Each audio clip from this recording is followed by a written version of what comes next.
تو درس دینے والے کو 5 وقت کا نمازی بھی ہونا چاہیے۔ اخلاقیات میں اونچی آواز میں عورت بالکل اونچی آواز نہ اپنی رکھے، یہ خاص خیال رکھے دھیمی آواز میں بات کرنی چاہیے، لیکن جب کسی مرد سے بات کرنا پڑے تو وہ ذرا سخت لہجے میں کرنی چاہیے تاکہ اس کا کردار اس کا محفوظ رہے عورت کا۔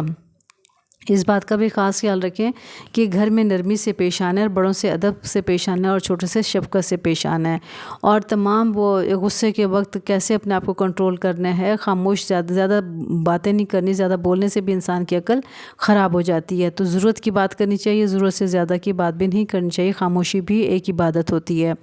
تو اس کا خاص خیال رکھیں۔ اگر کہیں پہ آپ نوکری کرتی ہیں یا ملازمت ہے آپ کی، تو اس بات کا خیال رکھیں کہ مالک آپ سے خوش ہونا چاہیے، مین اس کے کہ آپ اتنا اچھا کام کریں کہ انہیں آپ سے کوئی شکایت نہیں ہونی چاہیے۔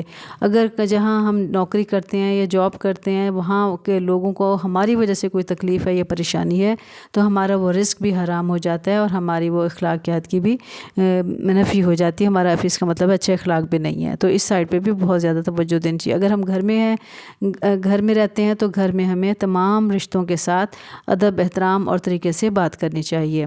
اس کے بعد دینی علم حاصل کر لیا، اگر اتنا حاصل کر لیا کہ جس پہ آپ عمل کر کے بہترین مسلمان بن سکتے ہیں، تو اب آپ دینی تعلیم آگے دے سکتی ہیں۔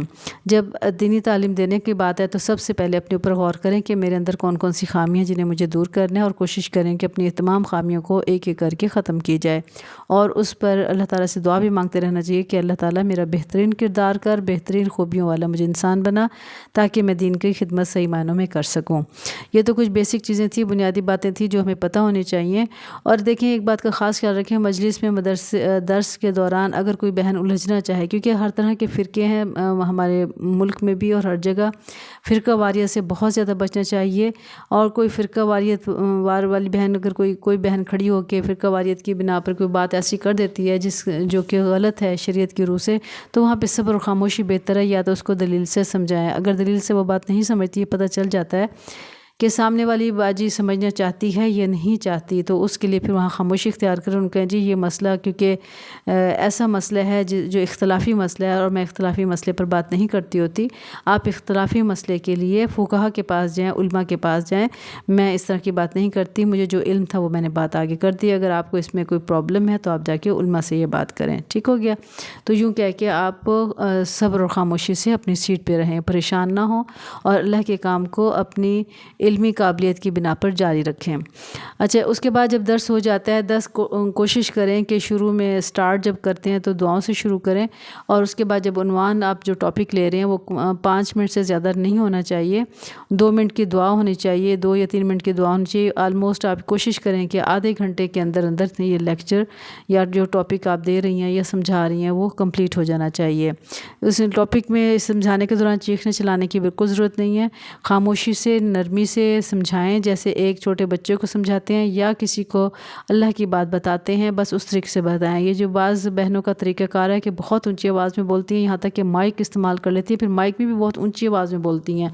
تو یاد رکھو میری بہنوں، یہ جو مائک میں بولنا ہوتا ہے، یہ آواز عورت کی آواز پردہ ہوتی ہے، اور اس کی جیسے عورت کا مطلب ہی پردہ ہے تو وہ آواز بھی پردہ ہوتی ہے۔ جس وقت درس دینے لگیں تو کوشش کریں کہ بہنوں کو آگے بلا لیں کہ آپ مجلس میں اکٹھے ہو کے بیٹھ جائیں، اور اس وقت مائک کا استعمال نہ کریں۔ اگر مائک کا استعمال کرنا بھی پڑ گیا تو اتنی آواز کریں کہ بس اس میں درس میں موجود ان بہنوں تک ہی آواز جائے، گھر سے باہر یا کمرے سے باہر آواز نہ جائے، یا جس جگہ پہ موجود ہے ایسی جگہ آواز نہ جائے جہاں مرد حضرات بیٹھے ہیں۔ اس سے کیا ہوگا کہ عورت جو اتنی تیز آواز میں بولتی ہے تو وہ اس کے لیے غیر شرعی طریقہ ہے، یہ اس طرح سے نہیں ہونی چاہیے۔ تو آواز کو مائک پہ بیان کرنے کی ضرورت نہیں ہے، بلکہ بغیر مائک کے بیان کرنا چاہیے، ٹھیک ہو گیا۔ جس وقت بیان کمپلیٹ ہو جائے، اگر کوئی بہن کا مسئلہ ہو تو پیار محبت سے، شفقت سے اس کا مسئلہ سنیں اور اس کو حل کریں۔ اچھا، اس کے بعد آ جاتا ہے آخر میں درس جب ختم ہو جاتا ہے تو دعا کی باری آ جاتی ہے، اس کے بعد دعا مانگی جاتی ہے، وہ میں پڑھتی ہوں تو اس کو آپ غور سے دیکھ لیجئے، سن لیجئے۔ پہلی عربی دعائیں ہیں، اس کو یاد کر لیجئے، وہ میں پڑھتی جاؤں گی، اس کو سمجھتی جائیں۔ سبحان اللہ والحمد للہ ولا الہ الا اللہ واللہ اکبر ولا حول ولا قوة الا باللہ العلی العظیم، سبحان اللہ وبحمدہ، سبحان اللہ العظیم، سبحان اللہ والحمد للہ ولا الہ الا اللہ واللہ اکبر ولا حول ولا قوة الا باللہ العلی العظیم۔ اس کے بعد درود شریف ابراہیمی پڑھیں جو نماز میں پڑھتے ہیں، پھر دعا ربنا تقبل منا انک انت السمیع العلیم وتب علینا انک انت التواب الرحیم۔ یا رب العالمین جو کچھ پڑھا، جو کچھ پڑھایا، جو کچھ سکھایا صرف تیری ہی دی ہوئی توفیق کے ساتھ ہے یا اللہ، تو اسے ہم سے قبول فرما لے۔ ربنا آتنا فی الدنیا حسنۃ وفی الآخرۃ حسنۃ وقنا عذاب النار۔ یا رب العالمین تو ہمیں دنیا کی بھلائیاں عطا فرما اور آخرت کی بھلائیاں نصیب فرما اور ہمیں آگ کے عذاب سے بچا لے۔ ربنا لا تزغ قلوبنا بعد اذ ہدیتنا وہب لنا من لدنک رحمۃ انک انت الوہاب۔ اے ہمارے رب، ہمیں ہدایت دینے کے بعد ہمارے دلوں کو ٹیڑھا نہ کرنا اور ہمیں اپنے پاس سے رحمت عطا فرما، بے شک تو بہت عطا فرمانے والا ہے۔ یا اللہ، اس راستے پر لانے کے بعد، اس راستے پر چلنے کے بعد ہمیں اس سے دور نہ کرنا اور ہمیں استقامت عطا فرما۔ یا رب العالمین تمہاری حفاظت فرما، تو ہمارے ایمان کو سلامت رکھنا، مرتے دم تک تو ہمیں ایمان نصیب فرما۔ ربی اعنی علی ذکرک و شکرک و حسن عبادتک۔ اے اللہ، بہترین عبادت کی، بہترین ذکر اور شکر کی توفیق عطا فرما۔ یا رب العالمین، یا رحم الراحمین تو ہمارے اخلاق کو بہترین بنا دے اور برے اخلاق دور کر دے۔ یا اللہ، تو ہماری بری عادتوں کو دور کر دے اور اچھی عادتیں عطا فرما دے۔ رب ارحمہما کما ربیانی صغیرا۔ یا اللہ، تو ہمارے والدین پر اپنی رحمت فرما۔ یا رب العالمین ہم سب کی مشکلات دور فرما اور ہمارے اٹکے ہوئے کام درست کر دے۔ یا اللہ، جو بھی بیمار لوگ ہیں اس مجلس میں، اپنے گھروں میں یا ہسپتالوں میں، سب کو صحت عطا فرما دے۔ ربنا حب لنا من ازواجنا وذریتنا قرۃ اعین وجعلنا للمتقین اماما۔ اے ہمارے رب، ہمیں اپنی بیویوں، خامند اور اپنے اولاد سے آنکھوں کی ٹھنڈک اور ہمیں اپنے پرہیزگاروں کا امام بنا۔ یا رب العالمین جن لڑکوں لڑکیوں کی رشتے نہیں ہوئے، انہیں نیک بیویاں اور شوہر یا رب العالمین عطا فرما۔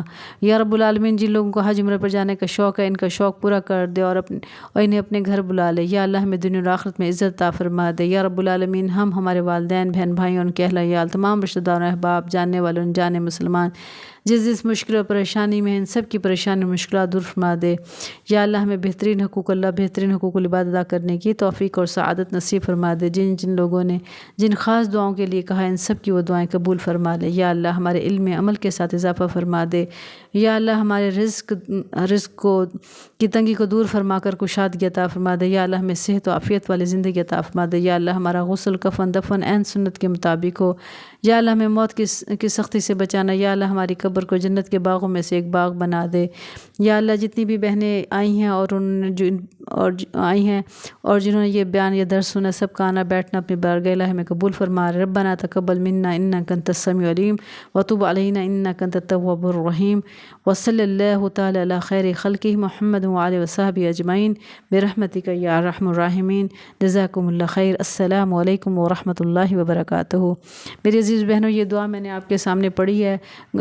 اس طرح سے یہ دعا آپ اس کو رپیٹ بھی کریں گے بار بار اور سنیں گی تو انشاءاللہ تعالیٰ آپ کو یاد ہو جائے گی۔ تو دعا کا یہ طریقہ کار ہے، دعا اس طرح سے مانگیں کہ اس میں پہلے اپنے لیے دعا مانگیں، اپنے گھر والوں کے لیے دعا مانگیں اور ساتھ حاضرین مجلس کے لیے دعا مانگیں اور جنہوں نے دعاؤں کے لیے کہا ہے ان کے لیے دعا مانگیں۔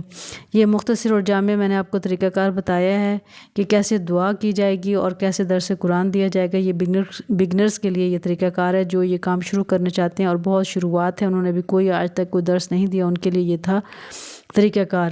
تو یہ علماء کے لیے نہیں ہے، یہ نہ ان لوگوں کے لیے یہ طریقہ کار ہے جن کو سب کچھ آتا ہے یا جو درس دے رہے ہیں، ان کے لیے یہ طریقہ کار نہیں تھا۔ یہ بہت شروع کے لوگوں کے لیے جو بگنرز ہیں، جو یہ اللہ کا نیک کام کرنا چاہتے ہیں، انہی کا یہ طریقہ کار ہے۔ ان کو یہ سادہ عام فہم زبان میں بتایا۔ اللہ ہمیں علم کے ساتھ عمل کرنے کی توفیق عطا فرمائے۔